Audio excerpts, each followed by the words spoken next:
Hello friends, welcome all of you to my YouTube channel. आज हम लोग देखेंगे अपने 6th क्लास के सेकंड चैप्टर में जो होल नंबर्स हैं उनका जो डिवीजन प्रॉपर्टी है, जो मल्टीप्लिकेशन की जो प्रॉपर्टीज है हम लोग वो देखेंगे और फिर उससे रिलेटेड जो आपकी एक्सरसाइज है 2.2 उसको हम लोग सॉल्व करेंगे। ठीक है, तो हम लोग पहली प्रॉपर्टी है क्लोजर प्रॉपर्टी। इसमें क्या होता है, the product of two whole number is always a whole number. अगर हम कोई भी दो होल नंबर का प्रोडक्ट करते हैं तो वो हमेशा होल नंबर ही आएगा आपका।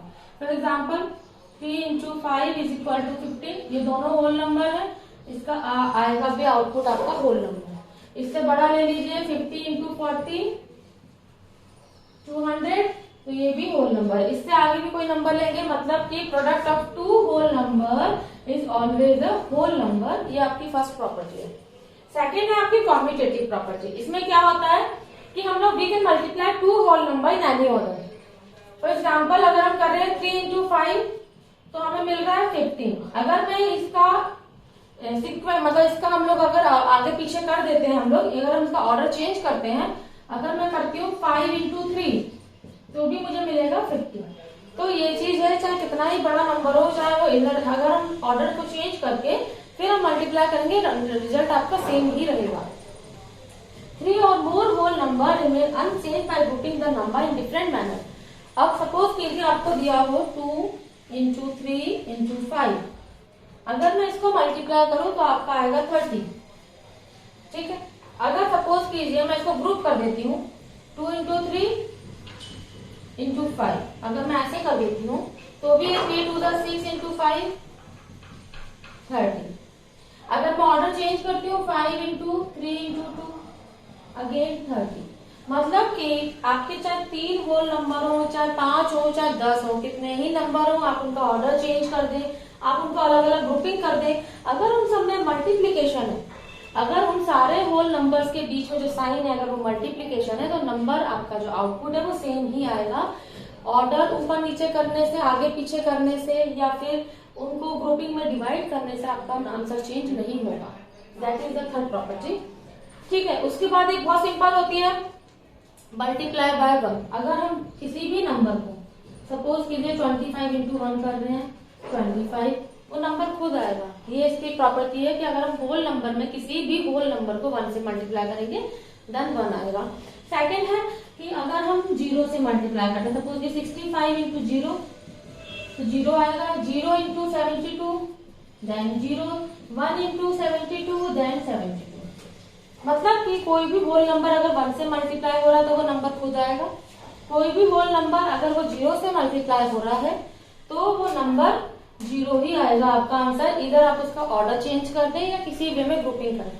सपोज कीजिए अगर आपके पास 0 के वे में ही आपके पास अगर कई सारे नंबर है, 0 into 3 into 2 into 5 into 7 into 10 into 13, इस तरह से आप देख रहे हैं काफी सारा मल्टीप्लीकेशन का काफी सारे होल नंबर है। बट एट द एंड अगर हम इसको मल्टीप्लाई करेंगे, आपका इसका कुछ भी आंसर आए, जब आप इसको 0 से मल्टीप्लाई करेंगे तो ओवरऑल आपका आंसर क्या बन जाएगा, 0। क्योंकि इस पूरे मल्टीप्लीकेशन में सारे जो साइन है वो मल्टीप्लीकेशन के हैं, और हमें जब हम 0 से मल्टीप्लाई करेंगे तो आपका नंबर आखिर में क्या आएगा, 0। ये आपका 0 वाला प्रॉपर्टी रहता है। एक है आपका डिस्ट्रीब्यूटिव प्रॉपर्टी। इसको होपफुली आपको समझ आ गया होगा। मैं इसे क्लीन कर दे ताकि ये चीज मैं आपको थोड़ा ऊपर अच्छे से समझा पाऊँ। डिस्ट्रीब्यूटिव प्रॉपर्टी क्या होती है, ये हमने अपना इसमें क्या होता है, हम लोग उसमें नंबर को, जो हमें नंबर दिए होते हैं उसको हम लोग डिस्ट्रीब्यूट कर देते हैं ताकि हमारे लिए उसको सॉल्व करना थोड़ा सा इजी हो जाए। सपोज कीजिए आपको दिया हो 23 प्लस 53 into 99। अगर आपको ये नंबर इस तरह से दिया हुआ है तो डिस्ट्रीब्यूटिव प्रॉपर्टी हमें क्या अलाउ करती है, इधर हम लोग क्या कर सकते हैं, इनका मल्टीप्लाई कर, इनको ऐड करके फिर इसमें मल्टीप्लाई करें, या फिर अगर मुझे इसको इजी करना है तो मैं क्या कर सकती हूँ 3 3 6 एंड 5 plus 2 7 76 टोटल आ गए into 99। अब अगर मैं इसको इस तरह से मल्टीप्लाई करूंगी तो obviously it will take time.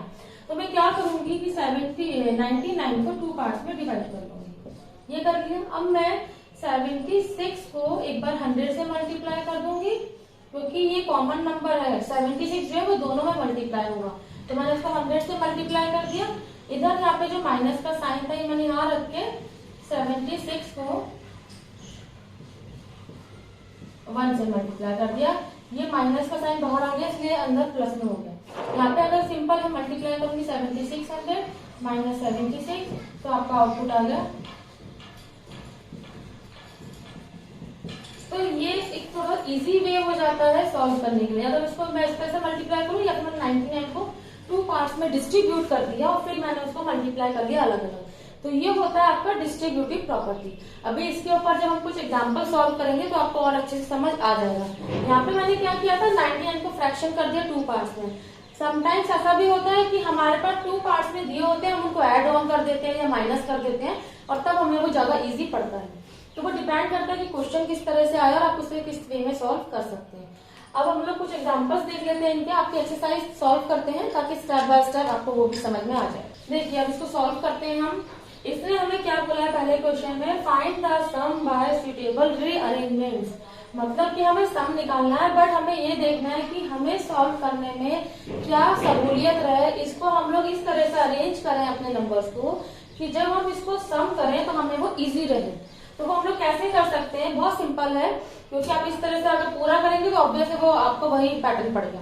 हमें क्या देखना है, हम लोग ये देखते हैं कि जो लास्ट जब का 1 का प्लेस है वो कौन से 2 नंबर हम ऐड कर दें जिनको ऐड करने से हमें 0 मिल जाए। 0 मिल गया मतलब कि वो नंबर आगे जाके थोड़ा और इजी वे में रहेगा हमें सॉल्व करने के लिए। अब मैं इसमें देख रही हूँ 83720 एंड 363, बट अगर मैं 7 + 10 करती हूँ तो 7 + 3 करती हूँ तो वो क्या बनता है 10। तो मैं क्या करूंगी, इन दोनों का ग्रुप बना दूंगी +363 और इसको बाहर लिख देती हूँ अभी। क्लियर। फिर मैंने इन दोनों को पहले ऐड ऑन कर दिया, 7 + 3 10, यहाँ पे 1 कैरी हो गया, 6 + 3 9 + 1 10, अगेन 1 कैरी हो गया, 8 + 1 9 + 3 12। मुझे इसका टोटल क्या मिला 1200। अब 1200 में अगर मैं 208 को ऐड ऑन करती हूँ तो वो क्या आएगा मेरे पास 1408। तो ये रीअरेंजमेंट करने का मतलब ये है कि नंबर को इस तरह से आप अरेंज कर लें कि जब आप उसको सॉल्व करें तो आप इजीली उसको सॉल्व कर सकें। वैसे तो नॉर्मल मैं तीनों को भी ऐड करती तो होता, मुझे यही आंसर मिलता, बट मैंने क्या करा इन दोनों को ऐड कर लिया, मुझे 1200 मिल गया, 1200 मिल गया। 1200 में इस नंबर को ऐड करना और ज्यादा इजी हो जाता है, हम बहुत जल्दी इसको ऐड कर लेते हैं। तो सिर्फ एक सिंपल वे बन जाता है अपने आंसर को निकालने के लिए। यहाँ पे मैं क्या करती हूँ, यहाँ मैं देख लूँ 8 + 2 अगर मैं करूंगी तो ये 10 बनेगा और 7 + 3 अगर मैं करूंगी तो यहाँ पे भी 10 बनेगा। तो मैं इनको इन 2 ग्रुप में डिवाइड कर लेती हूँ।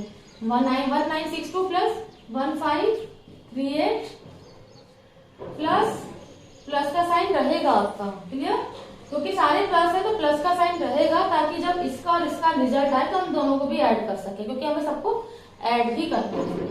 453 + 647, ये मैंने 2 ग्रुप बना लिए। अब मैं इसको अगर ऐड करती हूँ 8 + 2 10, कैरी आया 1, 6 + 3 9 + 1 10, अगेन कैरी आया 1, 9 + 1 10 + 5 15, कैरी आया 1, 1 + 1 2 + 1 3। क्लियर हुआ आपको।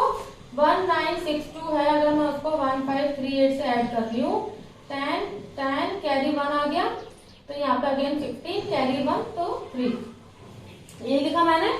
अब मैं यहाँ पे इसको ऐड करती हूँ 7 + 3 10, कैरी आया 1, 5 + 5 10, अगेन कैरी आया 1 11। तो अब ना अगर 3500 और 1100 को अगर मैं ऐड करूंगी तो ये और आप सबको भी पता है कि ये बहुत इजी हो जाएगा ऐड करना। Just simple 4600, right. 0 0 0 0 5 + 1 6 3 + 1 4।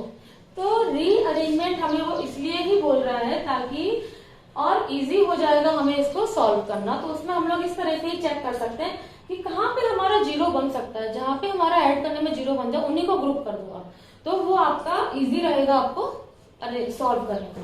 अब सेम चीज वो इसमें बोल रहा है, find the product bye suitable rearrangements. मतलब कि आपको इसमें भी वही है कि हमें मल्टीप्लाई करना है, बट कोशिश कीजिए कि नंबर्स को रीअरेंज करके आगे पीछे करके आप उसको इजीली सॉल्व कर सकें। इसमें मैं क्या देख रही हूँ कि अगर मैं 50 का 2 से मल्टीप्लाई करती हूँ तो मेरा आ जाएगा 100। तो मैं क्या अरेंजमेंट करूंगी, 2 × 50 × 1768। तो ये मेरा आ गया 100 इंटू 1768, तो मेरा आंसर आ गया। आप मल्टीप्लाई कभी भी करेंगे 100 से, वो 2 जीरो आगे लग जाती है, वो आपका आंसर सॉल्व हो जाता है। यहाँ पे अगर मैं करूं तो मैं क्या करूंगी, 4 इंटू 25 इंटू 166, तो 25 फोर आपका होता है 100, 166 इज इक्वल टू 100 से कभी भी मल्टीप्लाई करना, जो भी नंबर हो उसके आगे 2 जीरो लग जाती है, क्योंकि 100 में 2 जीरो होती है, वो 2 जीरो लग जाती है, आपका आंसर आ जाता है। सेम चीज यहाँ पे, इसमें मैं क्या करूंगी, 8 इंटू 125 इंटू 291, मैंने इस तरह से ग्रुप बना लिए ताकि मुझे यहाँ पे जो आंसर है वो जीरो आ जाए, ताकि मेरे को सॉल्व करने में इजी रहे। 125 8 क्या होता है आपका 1000 इंटू 291। अब यहाँ पे 1000 में क्या है, 3 जीरो है, 100, 1000, 10, 10,000, इन नंबर्स को हम जब भी किसी नंबर से मल्टीप्लाई करते हैं तो क्या होता है, उतने ही जीरो उस नंबर के आगे लग जाते हैं, वो इसका आंसर हो जाता है। तो अगर मैं 1000 को 291 से मल्टीप्लाई करूंगी, 291 और 3 जीरो लग जाएंगी, क्योंकि 1000 में 3 जीरो है, तो ये आपका आंसर हो जाए। तो आप देख रहे हैं ये मैंने इतनी जल्दी सॉल्व कर लिया, क्यों, just because of rearrangement of numbers को रीअरेंज करके हम बहुत जल्दी सॉल्व कर सकते हैं। इसमें 2-3 क्वेश्चन और हैं इसी आपके सेकेंड नंबर के क्वेश्चन के, वो हम लोग और देख लेते हैं ताकि आपको और अच्छे से क्लियर हो जाएगा। अब हम लोग ये 3 क्वेश्चन और सॉल्व करते हैं। हम लोग पहले ये डी देखते हैं। डी में मैं ये देख रही हूँ कि अगर मैं 16 को 625 से मल्टीप्लाई करूँ तो मुझे 0, 16 5 18, राइट। तो 625 इंटू 16 इंटू 279, ये मैंने इस तरह से 2 ग्रुप बना दिया हमने, ठीक है। अब इसको अगर मैं करती हूँ 16 5 80, 8 आया कैरी, 16 2 32, 32 प्लस 8 में करूंगी 40, 4 आ गया कैरी, एंड 16 6 96, 96 में अगर मैं 4 ऐड कर दूंगी तो आपका हो गया 100 आएगा, तो 100 ही आ गया, तो ये क्या हो गया आपका 10,000 इंटू 279। तो मैं अगर इसको आप देख रहे हैं 4 जीरो है, अगर हम 10,000 1000 100 में बताया था आपको, उतने ही जीरो आपके लग जाएंगे, तो ये आपका आ गया आंसर। तो रीअरेंजमेंट करने का यही बेनिफिट है कि आपका आंसर जो है बहुत जल्दी आप निकाल पाते हैं। अब मैं इसको सॉल्व करती हूँ। इसमें मैं क्या करूंगी, 285 को एज इट इज रहने दीजिए, ठीक है। इसमें तो पहले से यहाँ पे जैसे ग्रुपिंग है,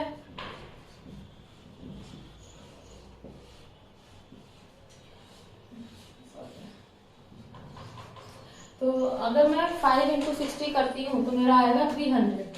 अब 300 का क्या है, क्योंकि मुझे 2 जीरो है, वो तो 2 जीरो लग ही जाएंगे आपके जो भी आंसर है उसमें। 10 मुझे 3 से मल्टीप्लाई करना है 285 को, तो 3 5 15, कैरी आया 1, 3 8 24 प्लस 1 25, कैरी आया 2, 3 2 6 8, ये आपका हो गया आंसर। ऐसे ही यहाँ पे मैं क्या करूंगी, जो मुझे लगेगा कि हाँ इनको ग्रुप करना मेरे लिए सही रहेगा, मैं उनको ग्रुप कर दूंगी। जैसे कि मैं 125 इंटू 8, ठीक है, और यहाँ पे 40 इंटू 25, ठीक है। तो 125 इंटू 8 क्या होता है 1000 इंटू, अगर मैं 40 इंटू 25 करती हूँ तो जीरो तो एज इट इज रहेगा, एंड 25 4 100, तो हो गया 1000 इंटू 1000 क्या हो जाएगा, जितने जीरो हैं वो लग जाएंगे, 1 आ जाएगा दोनों के बीच में से निकाल के, 1 2 3, 3 जीरो इसके, 3 जीरो इसके, 4 5 6, ये आपका आ गया आंसर। तो इस तरह से हम लोग नंबर्स को रीअरेंज करके बहुत इजीली और बहुत जल्दी सॉल्व कर सकते हैं। ये था आपका नंबर्स का रीअरेंजमेंट। अब जो हमारी प्रॉपर्टीज हैं, डिस्ट्रीब्यूटिव प्रॉपर्टी, वो हम लोग अपने इसके अगले क्वेश्चन में देखेंगे। आज की वीडियो के लिए इतना ही, होपफुली आपको समझ आया होगा। कोई भी क्वेरी हो regarding any question, any property, आप मुझसे कमेंट्स में पूछ सकते हैं। कुछ भी आपको नहीं समझ आया हो तो आप मुझसे पूछ सकते हैं। और अगर आपको मेरा वीडियो अच्छा लगा हो तो प्लीज मेरे चैनल को लाइक कीजिएगा, सब्सक्राइब कीजिएगा, उसको शेयर कीजिएगा, ताकि और भी लोग इसका बेनिफिट ले सकें। Thank you friends.